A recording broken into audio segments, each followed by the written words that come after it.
I guess in general, there's not much support for people with ADHD. So then when you add in things like race and things like gender, it just felt really necessary to create a safe space for us. Just the whole idea of like being a Black woman, for example, you might have, had to mask a lot of the symptoms of being forgetful, struggling with organisation, sustained concentration. You may have had to mask because we weren't really given space to have that experience. Just a lot of, I guess, disappointment that we weren't supported in the way that we should have been, and the struggles weren't picked up by the system and people around us. And the misunderstanding of, what ADHD looks like for people like us. So there's a big gap in the narrative that we're trying to fill.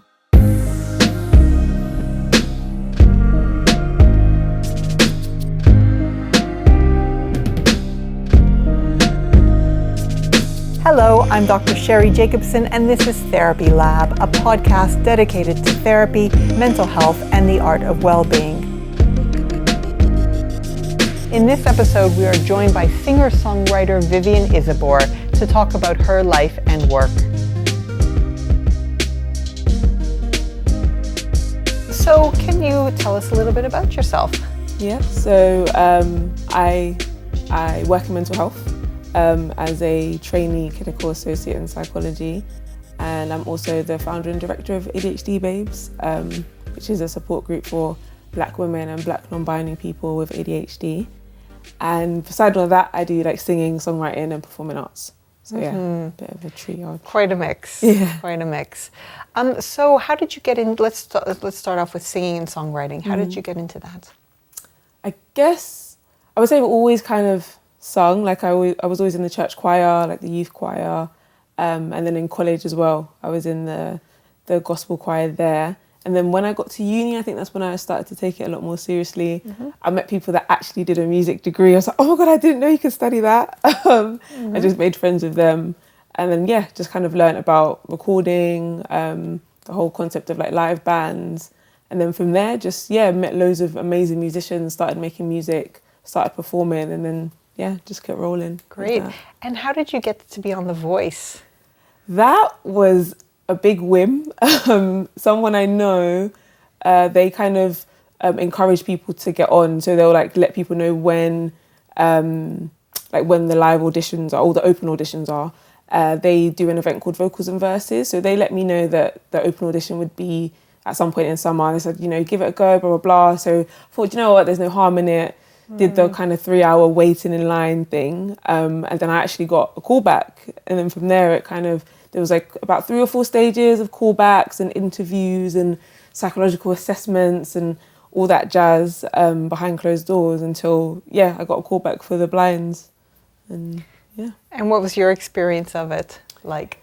It was surreal. Like it felt so unreal to hit the first call where they said, you're going to be on the live, just felt unreal. And then to be there, like the lights, the cameras, all the makeup crew, the, design, like it was surreal. And then to be there on the stage and like see the 4 chairs, just see the back of the chairs was, it was unreal.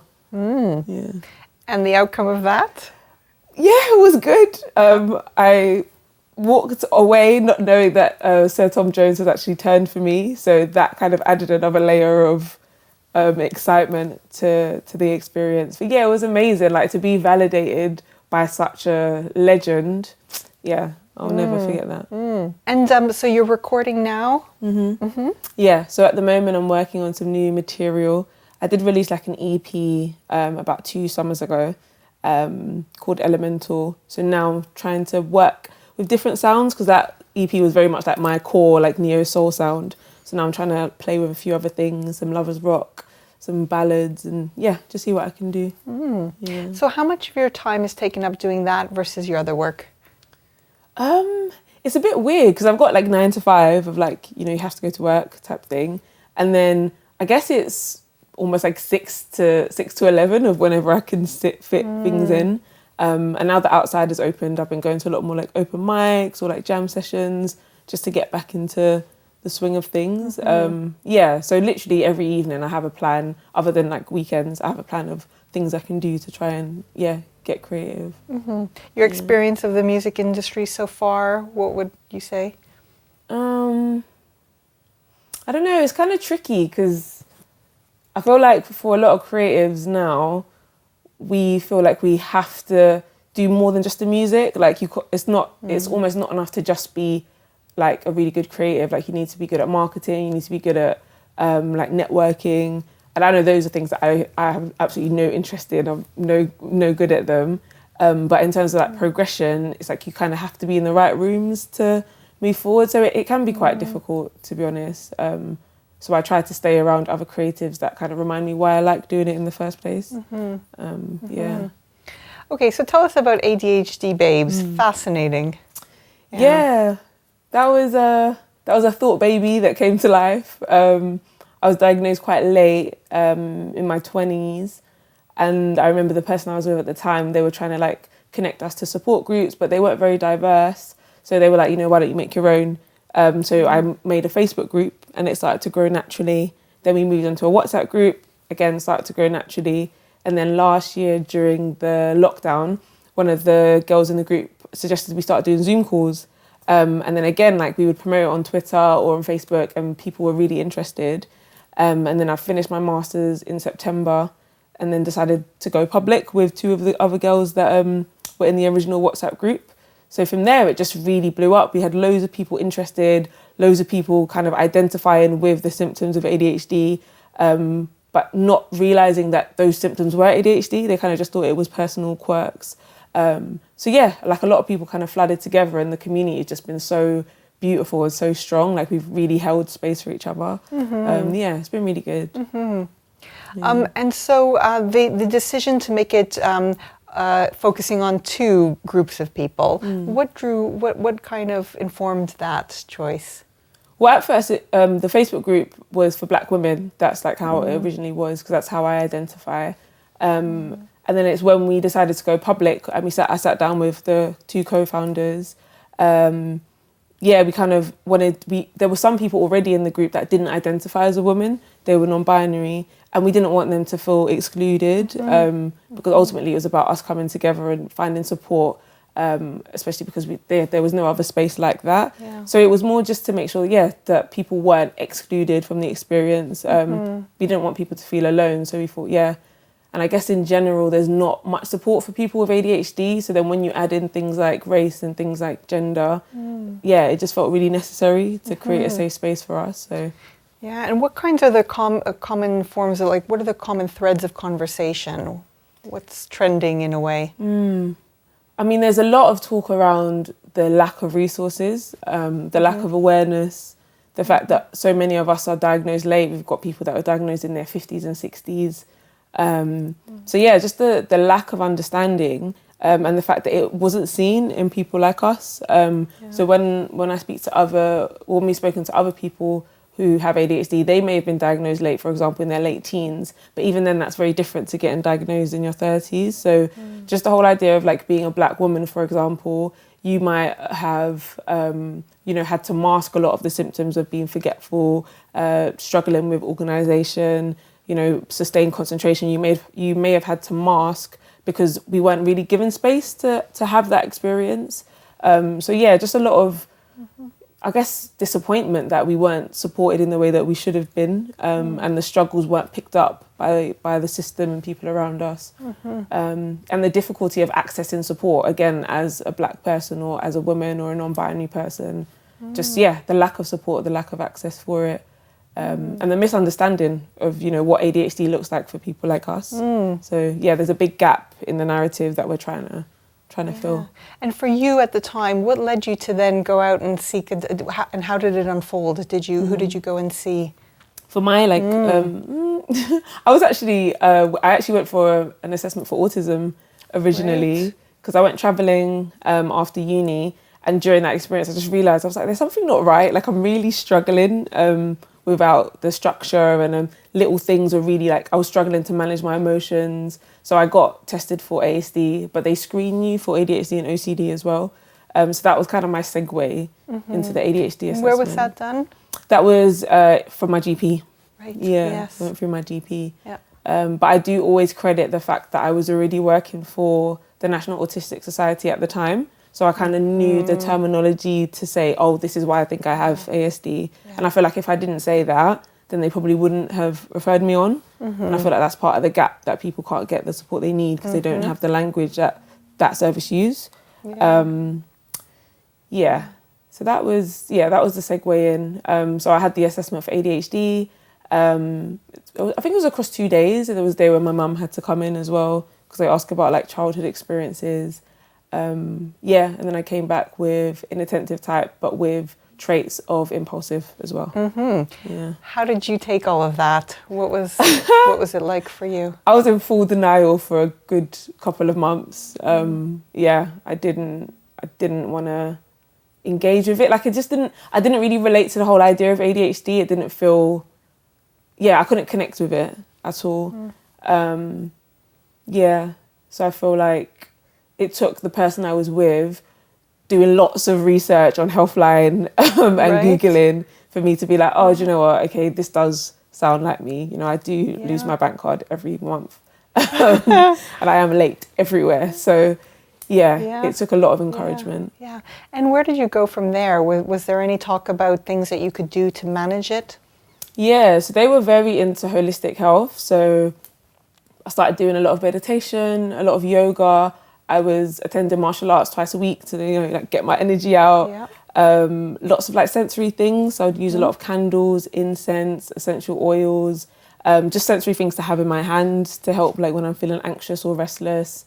Lots of routines and like planning. So like if you look at my phone calendar, there's like so many things in there to try and remind me of the day.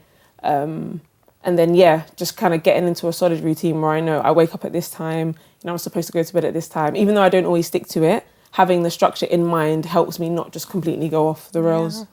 Yeah. So you've woven in a number of practical tools to be able to manage with it.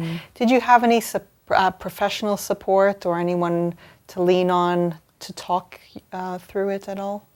I think at the time it was just my partner. I was like under the ADHD clinic, but funny enough, I got discharged because I missed too many sessions. Right.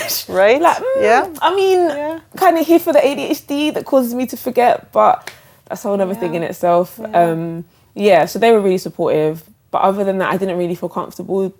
Even now, like I still struggle to bring it into conversation with friends and family because they kind of just know me as I am rather than with the label. And that's why ADHD Babes has been such a lifesaver because I go into the space knowing people are going to get me without having to explain. I hope you're enjoying this episode of Therapy Lab. If you'd like to transform your life with therapy, get 10% off your first session with any therapist on harleytherapy.com. Just use the code THERAPYLAB when you book your session. Do you have any views on counselling and therapy? Yeah, I love it. I think it's great. I am very pro counselling, very pro therapy, but I'm also very pro finding the right therapist because I've heard some horror stories of people, having their experiences of racism and discrimination invalidated or, not really being listened to or being gaslit. So yeah, I'm very pro therapy, but just finding the right person. But I feel like it's such a restorative space to, number one, like feel listened to, just have a space where your emotions can matter, and also to like reframe how we look at the world, how we look at ourselves. I think we deserve it. So you've tried therapy. Okay, so can you talk a little bit about that? How did you come to it and how long did you have it for? Well, I've been in and out of therapy, to be fair. The last bout of therapy I did was CBT. And that was behavioral therapy. Yeah, and that was to help with like my low mood. I found it really helpful. I find structure, ironically, really helps, like, me being very scatty. And just in terms of, I guess, identify, like, because it was very practical for me because it was like, okay, I'm not feeling great, I'm feeling really isolated, and then having the kind of, okay, you're feeling isolated, so you're not doing anything. Actually, rather than not doing anything, what things help you feel connected, and can we slot that into your week so that you can work on that feeling. So I think the term they use was behavioural activation. So even just having practical steps like that. So even now, if I feel I'm feeling a bit down, rather than react to the down feeling, actually pushing myself to do something that will reverse that feeling or at least relieve it a little bit. yeah, so I found it really, really invaluable. I definitely recommend. And how did you get to that therapist? Again, I went through my GP. So in Islington, where I'm from, we have an IAP service that you can self-refer to. So that I found that really useful. But for other boroughs, I think you can just go straight to your GP and they refer you as well. Yeah. What other things are in your self-care toolkit? What do you do to keep yourself well? Meditate every day. I started with a book. I can't remember, something Frantic Guide to... can't remember, but it's blue and all turquoise. And I found that really great. So I've been meditating every day. Yeah, again, the routines, like Sunday is my reset day. Well, not this Sunday, but generally Sundays are a reset day. And I kind of, it's almost like so all the like little things that I forget to do, like doing laundry, clear out your room, I put that all in for a Sunday. Otherwise, like I would just through the week remember I need to do my laundry and then get really stressed and frantic about it. Also like time blocking. So I time block all the things that are important to me. So I know Saturdays or Fridays I need to do something that's going to connect me with friends, or like every Wednesday has to be, or Wednesday evening has to be a music related thing. So lots of time blocking. So all the things that matter to me that make me feel like a sense of purpose or like some kind of value, I intentionally make time for it.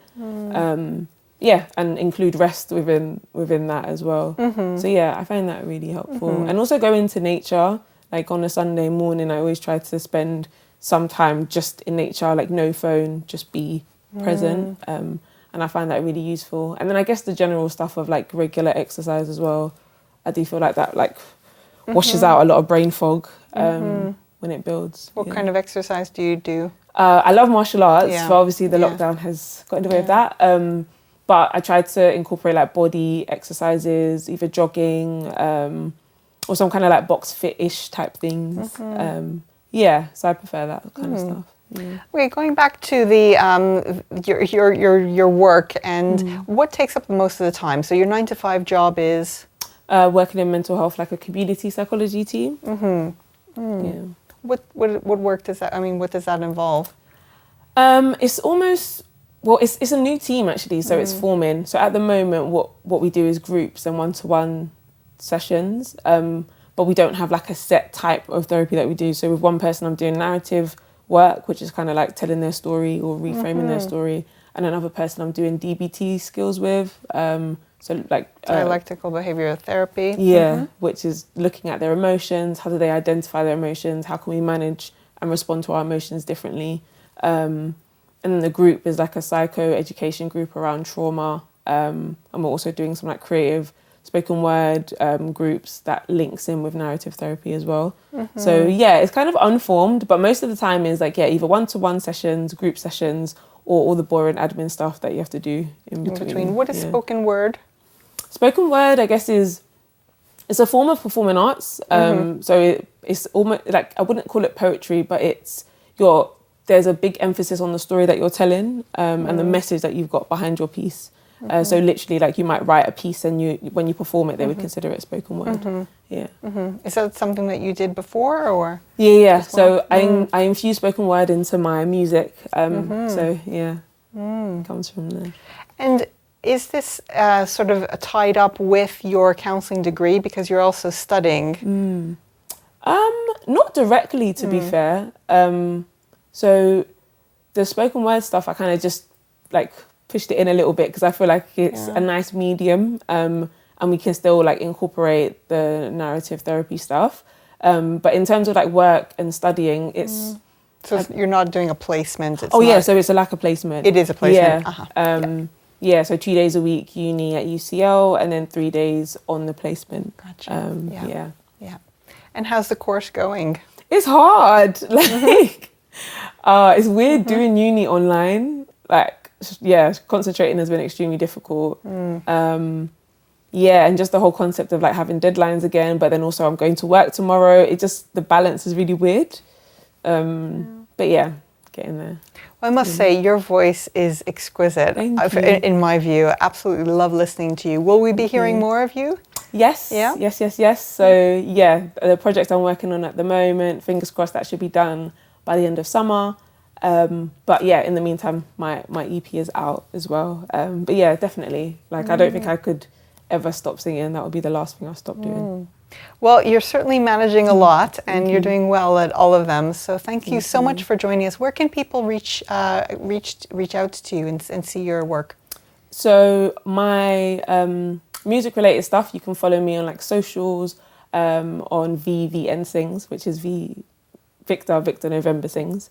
And then the ADHD stuff, on all platforms, we're just ADHD Babes. Yeah, so we're there, we're here. So you can jump in our DMs. Great. Well, Vivienne, thank you very much for joining us. Thank you. And we'll look forward to hearing more from you. Thank you.